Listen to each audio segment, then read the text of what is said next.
I watched her thumb glide across her screen again, head bowed, hair falling just enough to shield her face but not to hide the glow of her phone. My wife at my birthday dinner, sitting at the table I had reserved, surrounded by friends and family, in a moment meant entirely for me. I allowed a small, tight smile to tug at the corner of my mouth. No one noticed. They never do.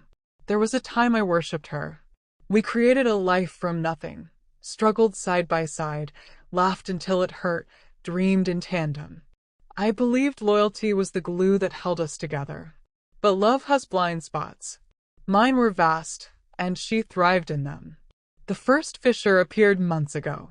Late-night showers, suddenly secretive passwords, laughter at messages she refused to show me, a perfume I hadn't bought, her clinging to small errands when she returned home.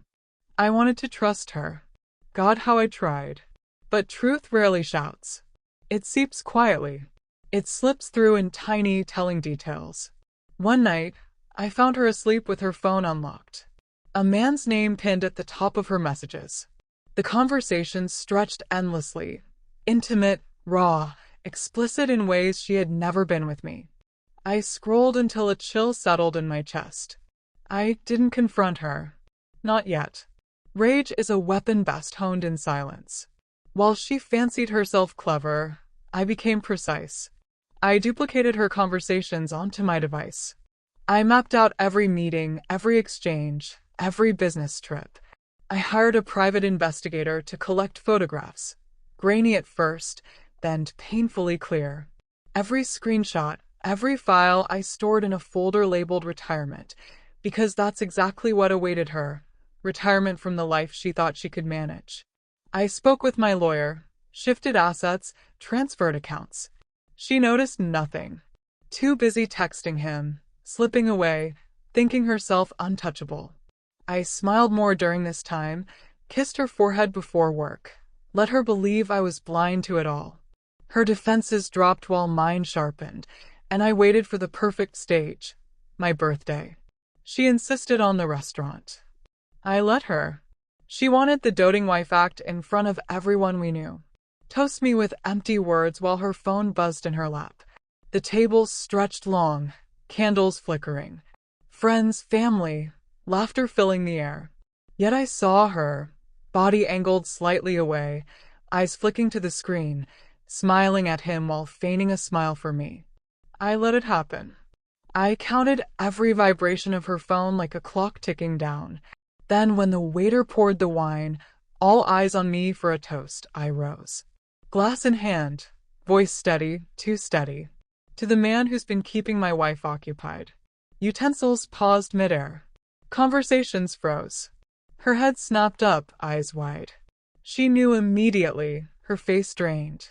While preparing this farewell, I pulled a neatly sealed envelope from my jacket and placed it in front of her. Divorce papers, evidence meticulously compiled inside. Pictures, messages, hotel receipts, enough to strip her dignity in a single flip. The silence was unbearable.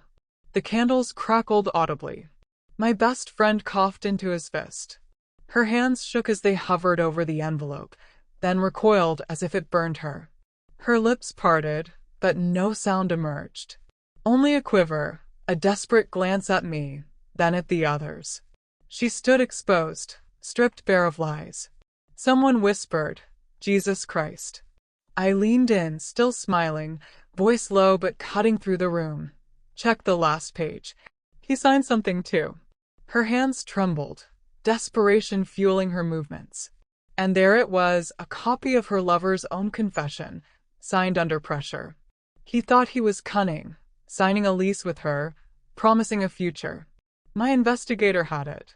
My lawyer had filed it. Her own greed trapped her. Gasps rippled through the table. Tears fell, but not for me. They were for her, for what she had lost before she even realized it was gone. I raised my glass again to freedom, sipping slowly, deliberately, while she sat paralyzed before everyone she tried to deceive. She whispered, "Please not here." But that was precisely the point. Here, where her act had been strongest, where her lies had seemed sweetest, where she thought she had control. Now everyone saw her truth. The dinner ended abruptly. Guests excused themselves, leaving awkward silence behind. She remained hollow, broken, unable to meet my gaze. I stood, buttoned my jacket, and left her there. The papers were filed. The accounts secured. The house was mine. The car too. She walked away with nothing but the shame she had earned.